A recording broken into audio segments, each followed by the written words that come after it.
राजनीति विज्ञान के विद्यार्थियों, BA द्वितीय वर्ष के प्रथम प्रश्न पत्र प्रमुख राज्य व्यवस्थाओं के अंतर्गत आज मैं आपको अमेरिकी संघीय कार्यपालिका के प्रमुख राष्ट्रपति और उसके मंत्रिमंडल के बारे में बताने जा रही हूँ। अमेरिकी संविधान के द्वारा समस्त कार्यपालिका शक्तियाँ राष्ट्रपति को प्रदान की गई हैं और संविधान के अंतर्गत मंत्रिमंडल की कोई व्यवस्था नहीं की गई। इस संबंध में संविधान में यही उल्लेख मिलता है कि राष्ट्रपति सरकार के विभिन्न प्रशासकीय विभागों के अधिकारियों से उनके अपने विभागों से संबंधित विषयों पर लिखित राय ले सकता है। अतः वर्तमान समय में मंत्रिमंडल का जिस रूप में विकास हुआ है वह संवैधानिक परंपराओं पर आधारित है।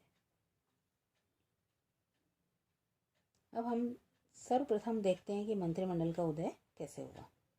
संविधान निर्माता यह अवश्य अनुभव करते थे कि राष्ट्रपति को अपने कार्य संचालन में मंत्रणा की आवश्यकता हो सकती है। वे यह आशा करते थे कि राष्ट्रपति सीनेट से विचार विमर्श कर सकेगा। इसी विश्वास से प्रेरित होकर संयुक्त राज्य अमेरिका के प्रथम राष्ट्रपति वॉशिंगटन ने अमेरिका के मूल निवासियों से संबंधित विषयों पर सीनेट से परामर्श मांगा, लेकिन सीनेट सदस्यों का रुख कुछ ऐसा था जैसे सलाह देने का काम उनके लिए महत्वपूर्ण न हो।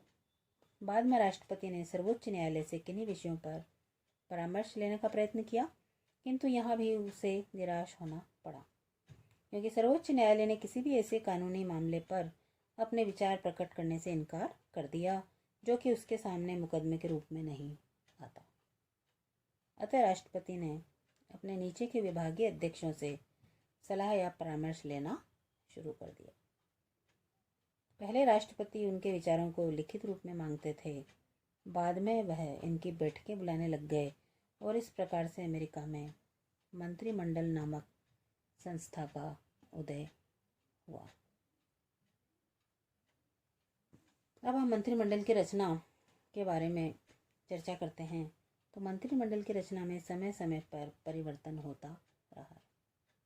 राष्ट्रपति वॉशिंगटन के प्रथम मंत्रिमंडल में तत्कालीन 4 विभागों के प्रधान ही थे, लेकिन तब से आवश्यकता अनुसार कांग्रेस के द्वारा नवीन विभागों की स्थापना की गई और आज मंत्रिमंडल के सदस्यों की संख्या 12 हो गई।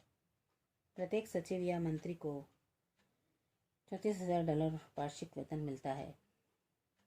मंत्रिमंडल की सदस्य संख्या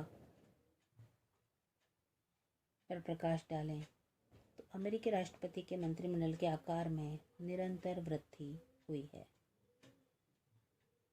प्रथम राष्ट्रपति वाशिंगटन के समय प्रशासन के 4 विभाग, जिनमें विदेश, वित्त, युद्ध और न्याय तथा इन विभागों के 4 मंत्री थे, लेकिन 1985 से व्यवस्था है कि उपराष्ट्रपति के अतिरिक्त मंत्रिमंडल में निम्न 13 विभागों के सचिव होते हैं और ये विभाग इस प्रकार से हैं।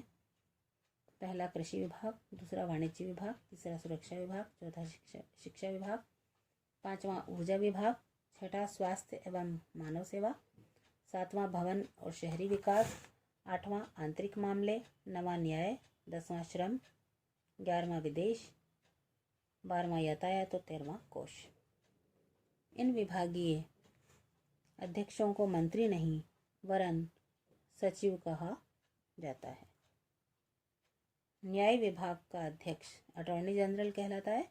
इन 13 विभागों के अध्यक्षों की संस्था को मंत्रिमंडल कहा जाता है। धन्यवाद।